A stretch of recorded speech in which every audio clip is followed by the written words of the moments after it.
Bitcoin ultimate buy signal or ultimate sell signal. What chart should you be looking at? On-chain data is giving you that secret sauce.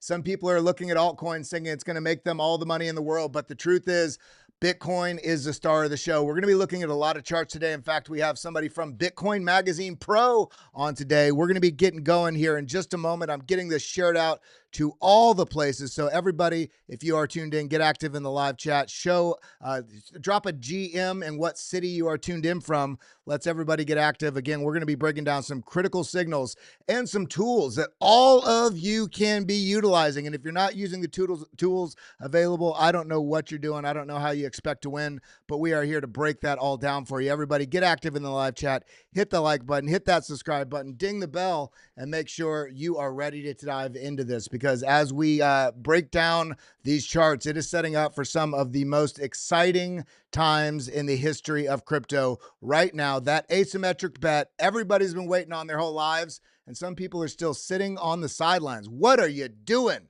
So I'm just getting this retweeted out, and we're going to kick off right now. So everybody strap in, hold on to your butts. We got some data to share. Let's go.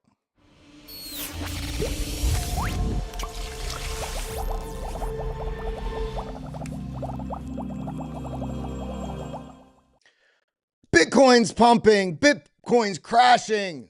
So many people keep getting caught on the wrong side of the trade. And in fact, they're not just zooming out, because we're seeing incredible data suggesting that the Bitcoin price and much of the crypto ecosystem, but the Bitcoin price is going so much higher. The whales have signaled it, the exponential stacking that I've been showing you over the last few days, the exponential stacking of the whales and the orders of magnitude growth in the number of whale addresses that are out there, and some critical data that I cannot believe that so many people are either unaware of or just don't take the time to look at, that can keep you on the right side of the trade. Well, let's first dive in right here directly to the charts that we're looking at. And first off, what are we seeing? We're seeing Bitcoin sitting up here above $100,000 still, just sort of flirting with this mega pump gateway. And this is just a price level that we're watching, which is this sort of semi double top that we have back here all the way in December. And then the secondary top here on Inauguration Day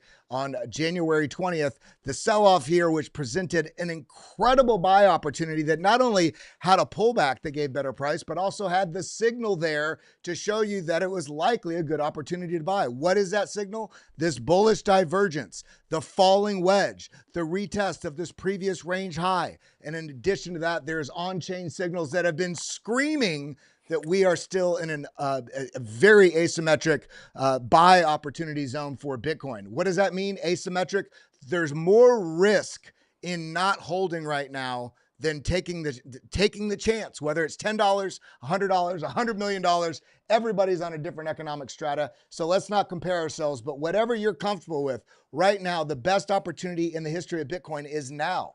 But how could that be with Bitcoin sitting here at $107,000? It's because now Bitcoin and the crypto ecosystem, stablecoins, blockchain, it is on the world stage. It is talked about in different parliaments and governments and Congress and state level, national level, sovereign level, corporate level.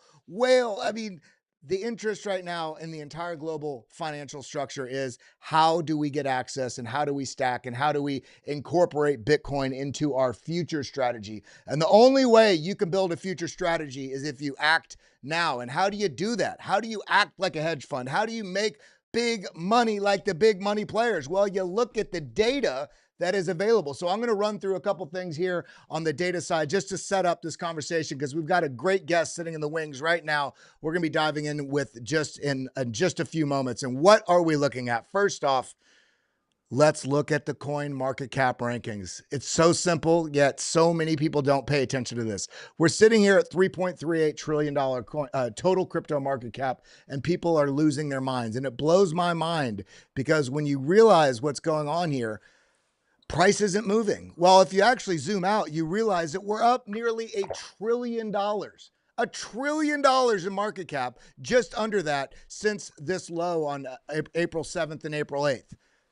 Currently 3.36, 3.7, whatever you want to say, but back here 2.42.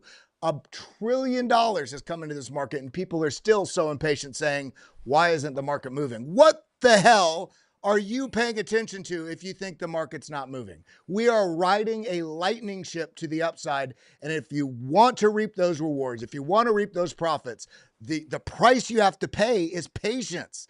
It's not finding that hidden gem that's going to give you 100x. It's not what's the secret signal for Murad. No, it's the data that is present, that there's a bunch of very expensive paid tools, which you can utilize, but there's so many free tools, like tuning in here on BitLab Academy, like tuning in on X, like tuning in on YouTube, like tuning in on Rumble. We share this content and we break down some of these critical signals. I do want to just shout out, if you're tuned in, wherever you're tuned in from, make sure you're hitting that retweet button. I will share this over in the live chat for all of you. Hit that retweet button, share this out to your friends and family. If we get over 100 retweets, we will do a $100 giveaway tomorrow, just to show some love back to you. In fact, I'm going to send this over to our guest right now, because I know that they wanted to share this as well. So there you go to our guest. I just sent that over on the private DMs.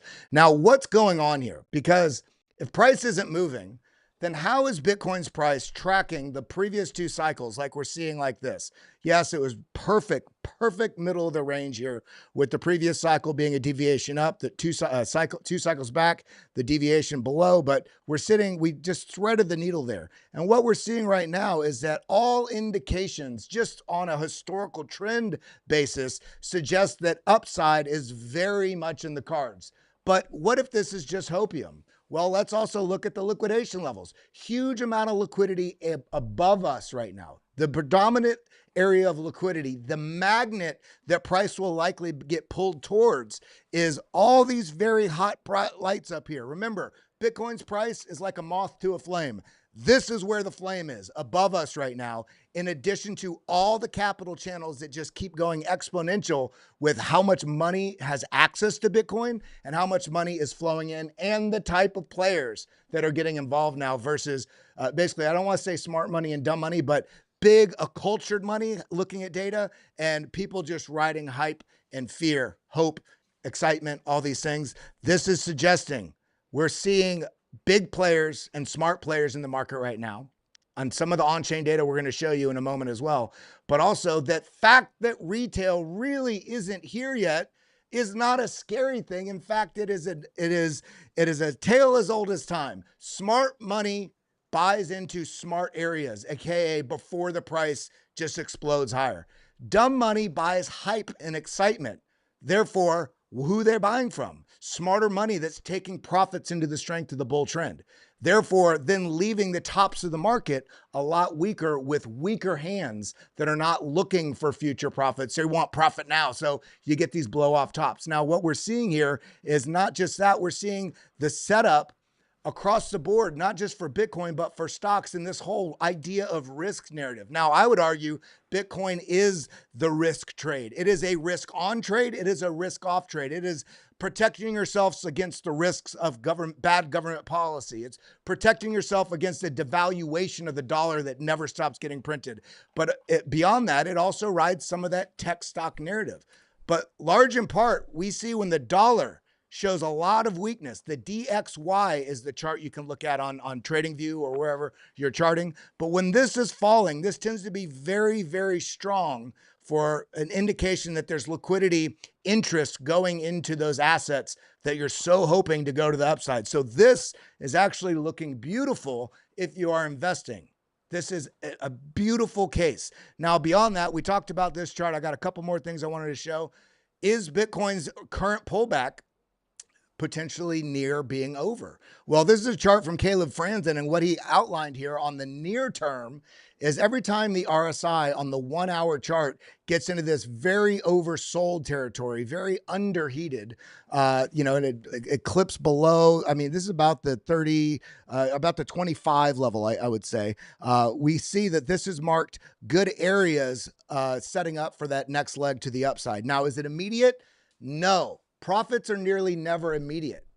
But what you can see is the setup that was taking place before these next major moves to the upside. And I think more likely than not, that's where we're in right now. We have to consider that there's other geopolitical things going on the world over that makes this market probably one of the hardest markets in the last 10 years I've been in crypto to actually actively trade, because there's so much hype and bullishness and expectation, but also some sort of fundamental signals that it might not just be expectation. There's the framework for bullishness coming in like we've never seen before, but it's met in the face of such uncertainty of what's happening on the global stage. So you got to make sure you're trading smart, you're investing smart, and you're not allowing yourself to be triggered by the emotions of the moment. I actually have a couple key questions I'm going to be asking our guests about that here in just a few minutes. Now, the other thing here, look, this is that indication that retail's not here yet. We're seeing basically not a lackluster, but an absence of retail interest searching online.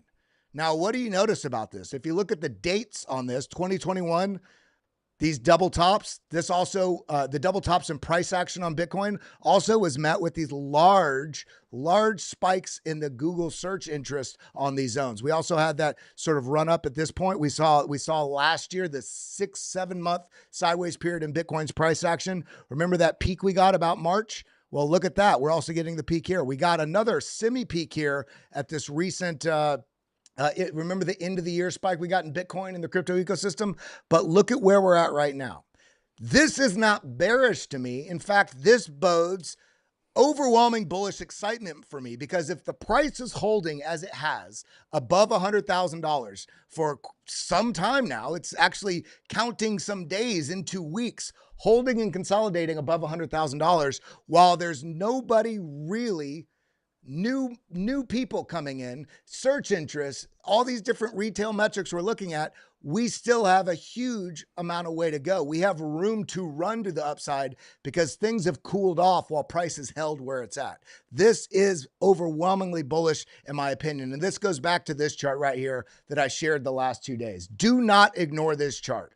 The orange area on this chart is the exponential rise in the number of Bitcoin whale addresses that have been created. This is back in 2021. See this double top that we got? And look at what we've seen since this area, the FTX collapse right here, the start of this run. No, where did this really start to go exponential? Well, this is where the ETFs came in. So we're starting to see the rise in whale addresses. But then we start to see in this zone, this is where Trump was elected. Now you have the regulatory understanding that the path is going to get cleared. The forward projections of what is possible in the market opens up. And what do you see? An exponential increase in the number of whale addresses. Well, what's a whale address? Whales that addresses that have massive amounts of Bitcoin in them. In this case, probably over 1 to 1,000, or more likely in a lot of on-chain metric categorizations, over 10,000 Bitcoin in the wallets. Now, part of this is institutional, part of this is ETFs, part of this is a lot of major players getting involved in this market. So with that being said, we've got some great signals that altcoins may be waking up as well. We see the total market cap.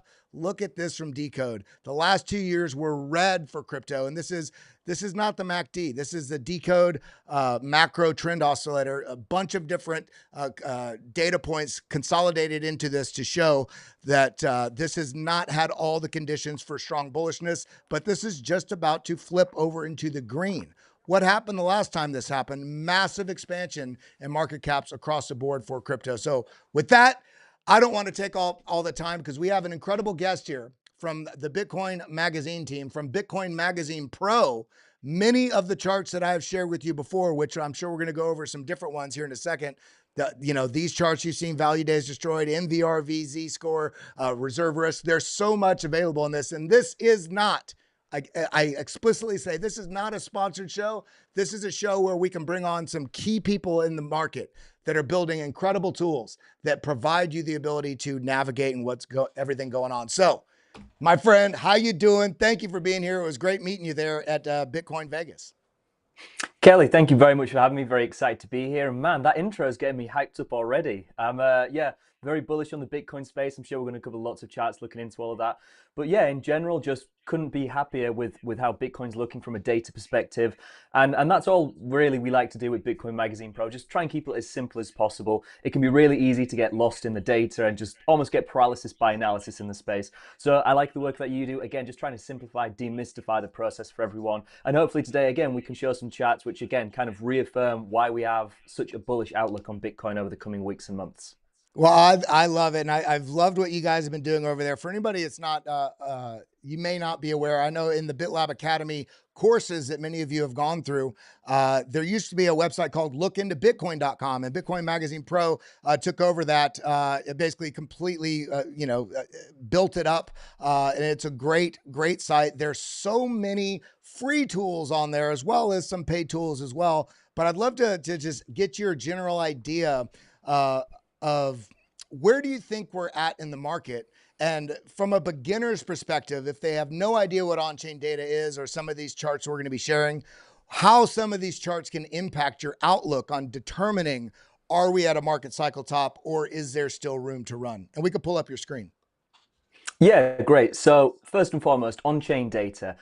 Bitcoin's pretty unique in the fact that we can track every single transaction, every single wallet address, everything, and basically see the real-time activity on the network, the real-time supply and demand economics of Bitcoin. And markets in general, including Bitcoin, are really just driven by supply and demand. It really does come down to as simplistic as that. If people are buying more so than people are selling, price is going to increase, and the same is true for the downside. So one of the great things we can look at with on-chain data is not just to see when people are selling, but we can actually isolate the market's most profitable, largest, most experienced holders to actually almost just copy what they're doing. We can see what the most successful traders within Bitcoin are currently doing and essentially just see and copy theirs. And like you said, and like everyone's probably aware, retail typically tends to do the opposite of this. People typically like to act on FOMO, emotion, and usually end up buying the top, selling the bottoms, etc. So what we can do is almost look at these metrics, showing us the important information, demystify everything, focus on the points that really matter, and again, just try and take a very data-driven approach, not just to try and increase your profitability, but again, just try and really simplify the process and just decrease the amount of time you're spending in front of the charts all day. I mean, it's a lovely, rare day here in England, blue skies, so it's great to be able to just,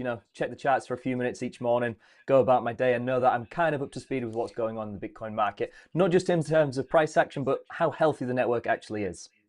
You know what? Yeah, I think you hit the nail on the head. It's it really, I feel like even the term on-chain data scares some people when they come in the market because maybe I'm not an analyst. I don't know how to read charts. I find surprisingly that on-chain data is probably some of them, not all, but a lot of on-chain data metrics are broken down in a way that make it very easily understandable to identify a general trend. And also when you look at a variety of different on-chain data charts, a good understanding of where you might be on a macro level, very good buying opportunities or very likely near a top. So if right now we're at $107,000, $108,000 zone, some people think, how can price go higher from here? It's at $100,000. So ignoring the price of the asset, what charts are you looking at right now to get a good understanding of where we might be in the market cycle? Yeah, great question. And it's a narrative that I think a lot of people have really pointed towards, and I've seen a lot on social media apparently over the past few weeks, that we could be seeing a double top similar to what we saw in 2021.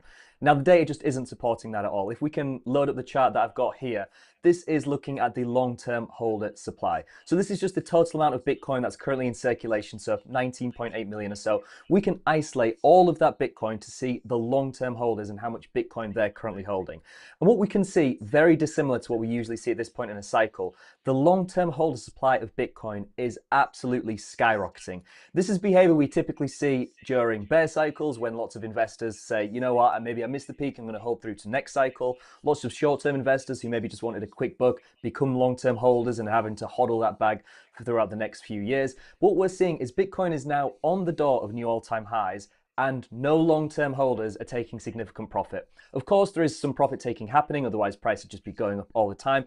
But on a macro basis, this is the thing. You can't be looking at just individual wallets. You can't be focusing too much on like certain niche aspects of the data. If we just take a step back and look at the macro overall trend of the current market conditions, it could not look more bullish. We are seeing, like I said, Bitcoin continuing to climb as long-term holders are refusing to sell. And like you mentioned previously, we're yet to see this big influx of retail participants, and all the Bitcoin that's being accumulated mainly by institutions, corporations like Strategy, etc.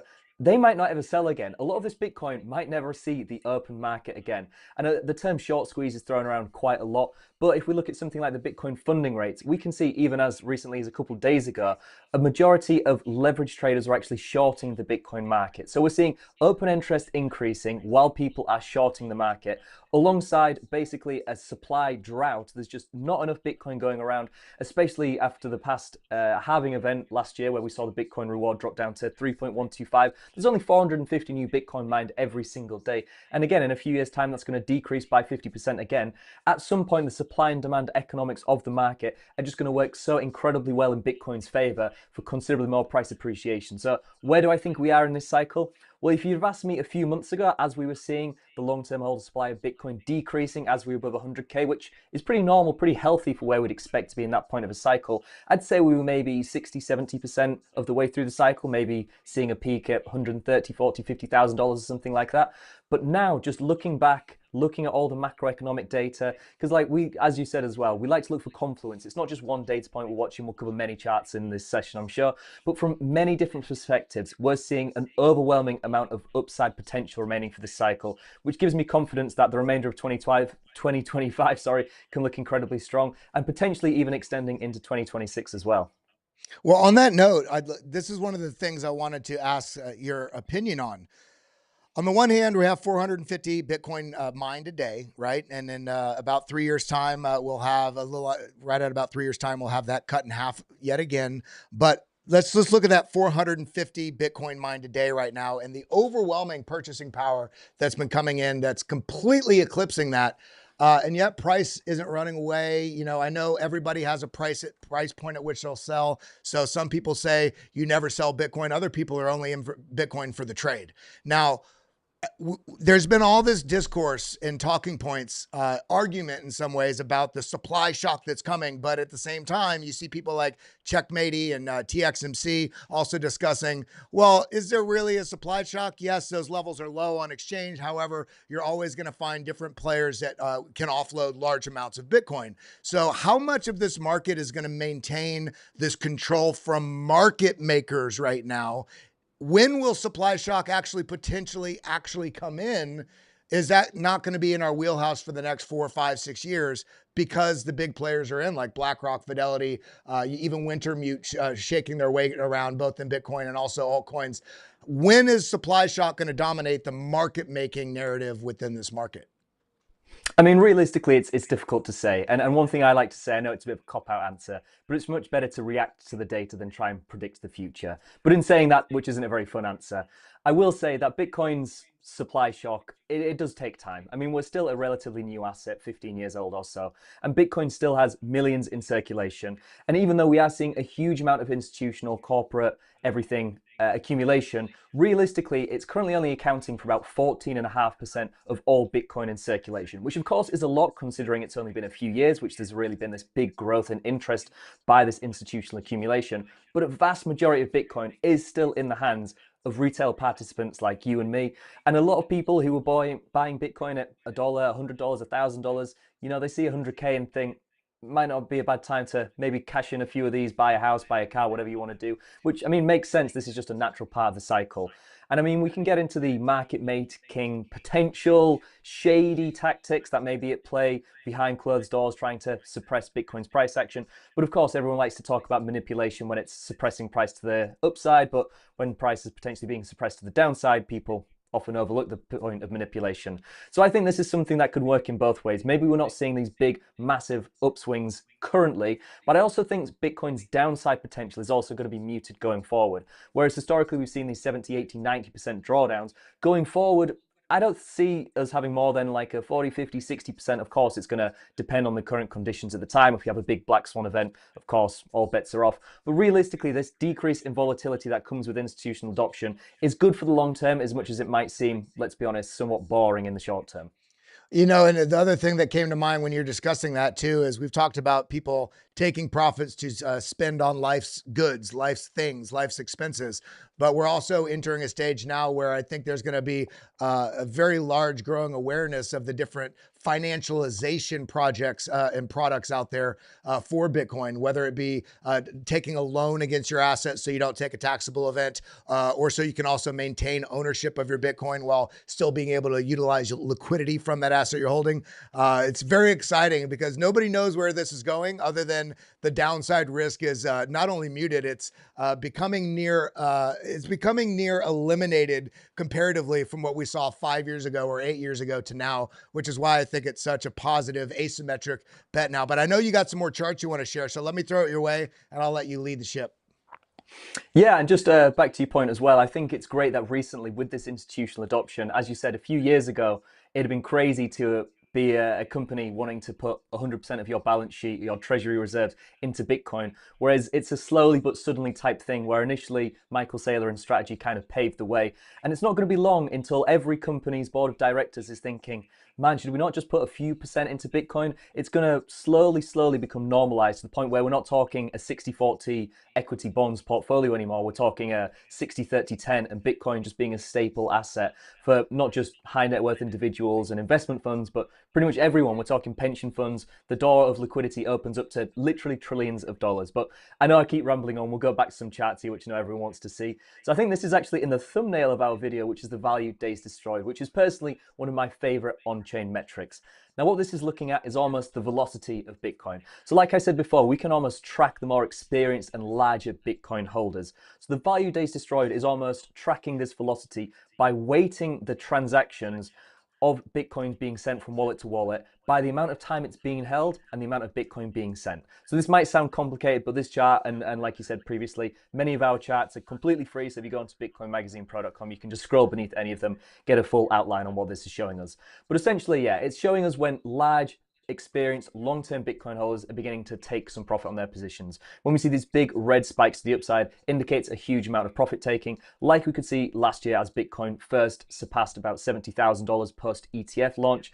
And then again, in the previous cycles, it's usually marked major cycle peaks, as well as in 2017, just some big local tops before we rallied higher. But at the minute, even though we can see we have had a slight increase in this over the past few weeks, which has maybe suppressed Bitcoin's price action, we're once again beginning to see this decline. And now that we're seeing this decrease, again, it's giving us some indication that while there was some profit taking by these long-term, large experienced Bitcoin holders, again, this is slowly starting to slow down. Again, similar to what we saw as Bitcoin initially surpassed $100,000, lots of people taking profit. Again, it makes sense to maybe not just sell Bitcoin, maybe in the future we can take loans against it, maybe we can just buy our houses directly in Bitcoin, whatever that may be.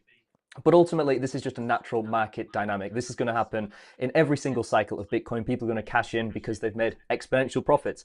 But once we see this really start decreasing, and especially if we can decrease into this green zone down here, which indicates that there's practically no large-scale profit taking from these big experienced holders, like we could see as Bitcoin was bottoming around $74,000, like we could see just before we ran up after those 6-7 months of consolidation to above 100K, and just prior to that run up to about 70K as Bitcoin was at $20,000. All of these signaled amazing opportunities to accumulate Bitcoin at an incredible risk to reward. So, and that's another thing I'd really like to point out for potentially new investors when they come to investing in Bitcoin. If they're trying to accumulate at more opportune moments, you need to try and think in terms of probabilities. Of course, everything looks good and we're saying Bitcoin has an incredible bullish potential for the remainder of the year, but realistically over the next week or two, price could dip 5-10%. Of course, that's always a possibility that we have to acknowledge. But as you said, it's an asymmetric bet. And if we can look at the probabilities of upside and downside, right now they are so overwhelmingly in our favor that right now, even though we're near all-time highs, it still seems a decent area to begin, well, continue accumulating Bitcoin. I love it. You know, one of the charts that I've been also looking at, I look regularly, let me pull it up here really quick, is this reserve risk chart on Bitcoin Mag Pro. And this, you know, just on this general, to simplify it for you all, if you don't understand a chart, I talk about this in BitLab Academy and some of the courses we have. Look at everything first. Some people look at something, they say, I don't get it. They look away. Well, what is available on the chart? Well, you got the title, cool. You have the metrics here of the Bitcoin price you see, and then you have these zones, this sort of Z-score here of the spread that you're seeing, overheated or underheated as it marked out here. Just very simply gives you these zones, red and green, and it shows you the reserve risk down here. When this metric comes very low, you're seeing basically a very good opportunity zone based on the on-chain data here. And similarly, this entire way up, this has not even really left this zone, this basically asymmetric good risk buy zone even yet. So the fact that people even wonder if we've topped, I'm like, guys, we have not even gotten into a muddy, like a somewhat is it a good time to buy or not? It's still incredible. And this goes back to that chart I shared. Where is it at? This chart right here. We're seeing the type of players that are entering at these levels at $100,000, while at the same time we're seeing the on-chain data showing incredible zones, and then the value days destroyed showing. I've shared this with you all a lot before. This makes it simple. If you don't understand any metric here, when this gets very large and very red, this is the offloading of strong hands to onboarding of a lot of weak hands. So if you have a lot of weak hands, what do? You get this very soft top that eventually the bottom falls out from under it. Same thing here. The long-term holders taking profits while they're selling. If they're taking profits, somebody else is buying. Well, who's buying into a top? Hype cycle buyers. We have not seen that here. We did get a little bit hinky here, but this makes sense. We broke past a previous all-time high before the halving, and we sort of had this sort of confusion about what's going on, not only with the new administration, but also coming into this last year. This was before the administration came in. This was March of last year. Okay, before we had Trump really taking a lead in the politics, the political landscape, and then well before, which is at this zone right here, where Trump's administration got voted into office. What happened at the same time? Ooh, long-term holders are not selling anymore. We're seeing a lot of strength coming to the market now. In my opinion, this kind of started a whole new market cycle. Now, we could argue or just have discourse about the 4-year cycles, this, that, and the other. However, this is like a channel change of where we're at in the cycle now, because the whole world just opened up to the idea of blockchain and crypto. But I'm curious, I'd love to throw it back over to you. What other charts are you looking at right now? What other things might people not be paying attention to? Or even maybe some of your favorite charts that you like to look at on a weekly or monthly basis? Yeah, sure. So currently I'm showing, if we can get it on screen, there we go. So this is the MV, oh no, that's not right, MVRV score. So this is actually probably our most popular chart by far. So this is incredibly simple. I know it might look complicated, but it is really just taking into account the average accumulation cost of all Bitcoin on the network. Like I said, we can track every single transaction that happens on the Bitcoin blockchain. And once we aggregate every single transaction, we can essentially find out at what price the average investor had paid for their Bitcoin. So this is taking into account Bitcoin that was bought at above $100,000 and Bitcoin that was bought multiple years ago at just a few $1,000s. And we can see this is currently at around 47,000. This is currently showing the realized cap, so multiplied by the circulating supply. Once we basically look at the ratio between these values, we get the MVRV score, the market value to realized value, and then we can almost standardize that data to account for the change in volatility and market dynamics by creating this Z score. Now what we can see, this gives us some unbelievable signals for accumulating down in the green area down here, and again some unbelievable sell signals when we start getting into this upper red region over here. When Bitcoin starts to get up here, this is when people are taking screenshots of their crypto exchange apps, looking at how much profit they could have had, choosing out what color Lambo they'd like to buy, etc., but not actually taking profit, of course not. But when we actually see this start to occur, it maybe gives us some indication that the market is beginning to get a little overheated. But one thing we have to acknowledge is that Bitcoin is changing. With the incoming of institutional adoption and massive institutional buying, the market dynamics are shifting. Like I said previously, a lot of the Bitcoin that's being bought up and stored in these long-term holder wallets, we might not ever see again. So we almost need to account for these changing market dynamics. So that's why recently we actually created the MVRV score on a 2-year rolling basis. So we can see, if I just quickly scoot back here, in the previous 2021 cycle, even though we definitely did get an obvious peak in this metric as Bitcoin was topping out in its first top, and it gave us a really clear indication of Bitcoin becoming overheated, we can see that it was much lower than what we saw in the previous cycle. Whereas if we actually are adapting this data to the current market conditions on a 2-year rolling basis, a half cycle, half halving cycle basis, we can see that even in this cycle, we've gotten some really clear indications of when the market is topping out. And again, this is incredibly simple. All it is looking at is the average accumulation price of Bitcoin and the unrealized profit or loss from investors. So the realized price back here, we can see essentially when everyone, well, a majority of people are losing money. This is when there's blood in the streets, there's capitulation. This is when everyone on social media is calling for significantly lower prices. And this is usually the time to be a counter trader. This is the time to do the opposite of what the majority are doing. And what you'll see from most on-chain data points is that they all kind of point towards the same. It is just mass psychology quantified, and the unfortunate reality is most people are wrong most of the time. So once we can actually adapt this data to the 2-year rolling basis, I think that this is going to be an incredibly effective metric going forward into future cycles, where of course all on-chain models are going to break at some point. Models like this, which are adapting, things like the value days destroyed as well, these are going to consistently adapt and update and change to constantly provide valuable information to investors, to give you great areas to accumulate, to strategically start aggressively buying Bitcoin. And again, maybe start, even if you're not someone that wants to sell Bitcoin. I know I get a lot of slack because I'm someone that says, you know what, I am going to sell Bitcoin at some point in this cycle. I'm not going to sell 100%, but my intention is to hopefully take some profit on some Bitcoin to buy even more Bitcoin back as we do inevitably get a retracement. These cyclical price action nature that we see in Bitcoin and all markets is inevitable to repeat. We're going to get overheated to the upside. We're going to get some oversold conditions to the downside, and just using metrics like this, I can hopefully sell a few percent as we start getting up, and when we start getting back down, I can again start reaccumulating at some more favorable prices. But along with that, another one of my favorite metrics here is the realized cap hodl waves. So again, this might seem like something a little bit more complicated, but this is looking at the realized cap, which I mentioned previously, well, the realized price, the average accumulation price of all Bitcoin on the network. And we can essentially see the influence of different age bands and their influence on that realized price. So again, it sounds a little complicated. If you ever need any explanation on all of these, you can just go down onto any of our charts.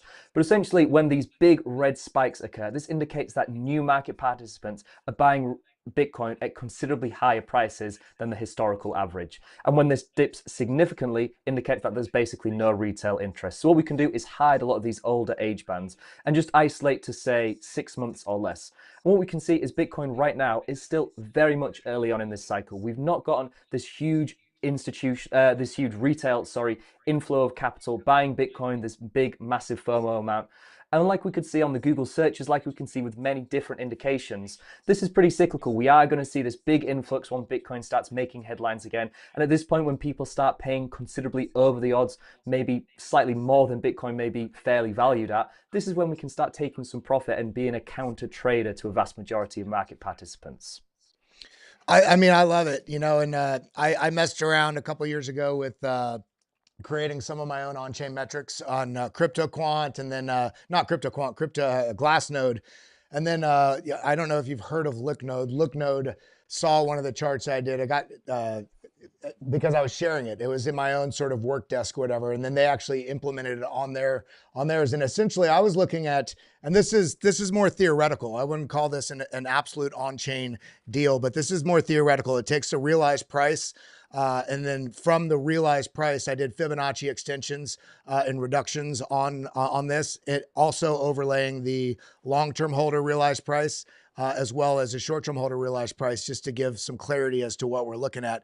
And one of my favorite things that I look for when the market is falling is these zones. If we turn off everything, else, and just look at, let's see, right here, realized price, accumulate, turn off realized price, boom, is when the price falls below the long-term holder average basis, is an absolute steal of a buying price each time. Even here, this was a COVID crash, boom. It turned out to be an excellent buying opportunity. Here, when FTX collapsed, it finally was at the legendary buy price down here in the, sub 17,000, 16, 15,000 zone. But then, on the way to the upside, I also saw that there's some correlations here that, again, it's not an absolute thing, but looking at this, where is it? The bear, no, generate, hold on, one more, realized price, extreme, here we go.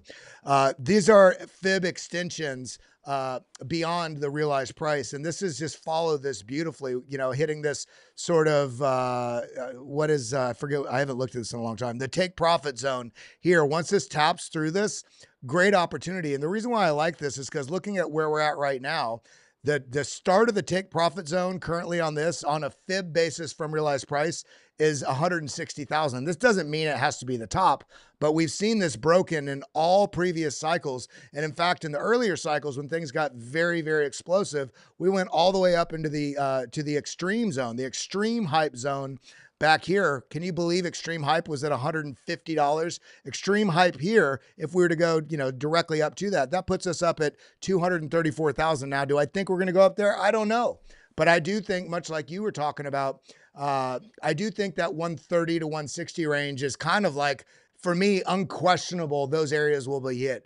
The area above 160, I still think is more likely than not going to be hit this cycle. The question I have more than anything is Bitcoin going to hit $160,000? Is that the question? Can it go above 160,000? That's not the question. I think this cycle, everybody's asking, what is this cycle shape going to look like? Is this going to be extended well into 2026? Is it going to go all the way into 27 and beyond because we have this potential huge schedule of buying pressure coming in from an exponential growth in the number of corporate treasuries that are happening, governments, states, pension funds, all these things? Or is this going to take a regular shape where this, kind of tops into September to November, and then we have a, maybe not as much of a drawdown, but it's still a year and a half of a downward price action, and then it moves back up. What's your thoughts on that? And do you have any data that you're looking at to help sort of identify what shape this might be taking? I mean, that's the million-dollar question, isn't it? I mean, I'd love to say I know the answer, and of course, everyone has their own ideas and predictions. But to be honest, I think this cycle, we haven't seen any evidence of lengthening cycles yet. I know everyone likes to say, institutions are coming in. Of course, we're not going to have the typical 4-year cycle. But I mean, it's our base case. The previous two cycles played out very similarly in terms of their length from cycle lows to cycle highs. And this cycle, even though, of course, the returns are slightly diminished due to the fact that the market cap is just exponentially bigger and the capital inflows required grow massively. But in terms of the actual shape of the cycle so far, it is still pretty much tracking the previous two cycles. And I know you know Rational Root very well. And the spiral he has, again, very nicely shows this and defines that the 4-year cycle, even though it seems too simplistic, the more things change, the more they stay the same. Even though this cycle we have all these institutions coming in, last cycle it was all the exchanges buying, FTX buying, and we're going to get these huge, big inflows into the market. The previous cycle, it was individuals, some rich individuals, high net worth individuals are going to come in the 2017 hype cycle. Every single cycle, there's a different narrative, and for whatever reason, this cycle is going to be different. Yet every cycle, well, the previous two have been incredibly similar, and this one is still looking like that. So in the minute, that's currently my base case. Until the data proves me otherwise, then of course I'll change my outlook on that. But yeah, we have to go with what the data is saying. And at the minute, I think we just have to assume that the 4-year cycle is going to continue to play out. I think previously the halving event had a much bigger impact just due to the fact that before Bitcoin reached, well, we at 94, 96% of the entire supply that will ever exist are already in circulation. So of course the inflation rate is going to continue to drop 50%, but the impact that's going to have on the remaining supply of Bitcoin is becoming less and less. So I do think we're going to maybe move off of the halving influence cycle. But if we look at something like global liquidity, what we can see is the correlation there between Bitcoin's price appreciation and depreciation is that Bitcoin may track something like the typical liquidity or business cycle that we see in traditional markets. So on that note, Bitcoin Magazine Pro, the word Bitcoin is in the title, but there's no way you're in this market. There's no way you're in this market and you don't have some sort of awareness or, observations or your own sort of opinions on the broader crypto ecosystem. ETH, Ethereum, there's a number of great other projects out there, Solana, Cardano, Avalanche, BitTensor, Chainlink, and people argue back and forth, what's good, what's right. It's a Bitcoin only cycle. Why would you look at anything else? Bitcoin is the only asset. While on the other hand, what's wrong with somebody if they really love Bitcoin, or maybe they don't like Bitcoin at all, but they have interest in the other side of the technology sector that is completely revolutionizing the way our world operates, migrating over to this blockchain standard, integrating different mechanisms that are more efficient, more transparent, and more accessible. What's your viewpoint on the altcoin sector, although you are Bitcoin Magazine Pro? Right. Everyone at Bitcoin Magazine is going to hate me saying this, but I have no problem with altcoins. I believe in free market capitalism. And if someone thinks that we need a blockchain to track dentist supplies or whatever it may be, then so be it. The market will decide if that is valuable or not. And I think that a lot of these projects are actually good for the space. I think that a lot of them, even if they only act as a test net for Bitcoin, because this is another thing that I think a lot of people maybe forget or just aren't 100% aware of, is that Bitcoin isn't like gold in that it's static. It hasn't been made and isn't evolving. Every single year, Bitcoin gets better. And every single year, if we see a altcoin come out providing revolutionary new DeFi services, eventually, if the demand for that is high enough, Bitcoin can absorb that.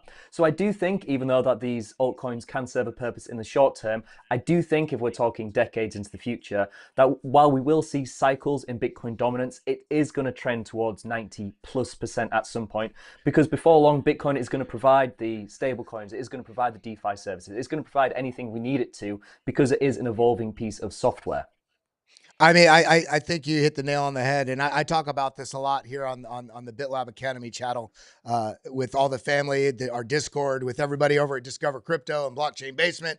Altcoins, I do think, serve a purpose. I think you said it. You hit the nail on the head. It's a sort of a test net in some ways for the things that truly outshine everything else will likely get absorbed into similar sort of functionality provided on the Bitcoin network. However, with that being said, it doesn't mean altcoins are good or bad. It doesn't mean Bitcoin is better or worse. They're different. They're different beasts. And I think Bitcoin is going to be the shining star on this entire ecosystem, probably for the rest of our lifetimes and beyond that. Now, that being said, I can't stray away from looking at being a little bit of a degen and seeing all the news narratives that come out about Chainlink, about what Ondo might be doing with tokenizing the stock market, about the global payments network, Swift, and things getting tokenized or utilizing some of the technology on whether it be XRPL, whether it be Chainlink, it doesn't matter what it is. I think all of us do like the idea of potentially capturing some of those larger gains in Bitcoin in near terms. The problem is most people don't look at data and in a cultured enough way with a deep enough strategy to actually buy low and sell high, not just on US dollar prices, but being able to do that looking at the Bitcoin pair prices. Because who cares if your asset ran 30% or 300% if Bitcoin over the time that you held over that duration would have made you more money on a much more safe basis, because Bitcoin's going to be around. Will Cardano be around? Cardano people are going to hate me. I don't know if it's going to be around in 8 years. Will Sui be around? I don't know. Chainlink even? I don't know. But I do know I'm playing on a percentage of my portfolio. I am taking some risk bets. Again, a percentage of my portfolio, hoping that, expecting in some ways that these will see some sort of integration or very strong speculation. That's what I think a lot of people aren't getting. These altcoins, some of the narratives that the altcoins themselves have put forward, even if they are actively, meaningfully trying to go after those promises, those mission statements, I think the majority of the gains people will get from those altcoins will be from the speculative side of the market, not because of the integrations. 100%, and Bitcoin's evolution takes a long time. We've seen advancements such as BitVM and layer 2 solutions like the Lightning Network starting to maybe open the door to Bitcoin becoming more of a electronic peer-to-peer cash rather than just a reserve asset that we're all holding. But realistically, in terms of just looking at this cycle, I'm not seeing any corporations adopting a Cardano standard. Insert any altcoin. That no one's buying huge amounts of altcoins to hold for 10+ years on their company balance sheets. Everyone's going to Bitcoin. Now, this is, of course, going to have a massively positive influence on the Bitcoin price action, because all of these billions, tens, hundreds of billions, potentially trillions of dollars inflowing into one asset within the crypto market is likely going to lead to that asset outperforming. And like you said as well, a lot of people are probably focusing on the USD valuation charts. But if you measure any altcoin against Bitcoin, then you can see the true performance or underperformance typically against Bitcoin. Because I want to pick the fastest horse in the race. This is why a lot of Bitcoiners now are looking towards strategy, because MSTR has been performing exceptionally well. And now this is a company entirely based on accumulating Bitcoin. What we can see is that due to their net asset value premium and due to their aggressive accumulation, we actually see this high beta play where if Bitcoin's moving up a couple percent, MicroStrategy might move up 4, 5, 6%. Now, of course, there's some different fluctuations in the price action, just like there is for any stock, because who knows why every single day there's a few fluctuations. But again, if we're trying to allocate to the best horse in the race and we put a few percent in something like strategy, which gives a huge asymmetric upside potential, or Metaplanet, etc., then again, that's great. I'm more than happy, and I think people should explore other avenues to potentially diversify and have the best performing portfolio they can. But all I'm saying is, looking at the data, Bitcoin has done exceptionally well, and no altcoin has outperformed Bitcoin on a multi-cycle basis. So just purely looking at the data, I put most of my attention into Bitcoin. I love it. But I see you got one more chart queued up there in the background. So let's take a look at that, and then I'll let you go out there to crunch some more quant data and provide those top signals for everybody out there.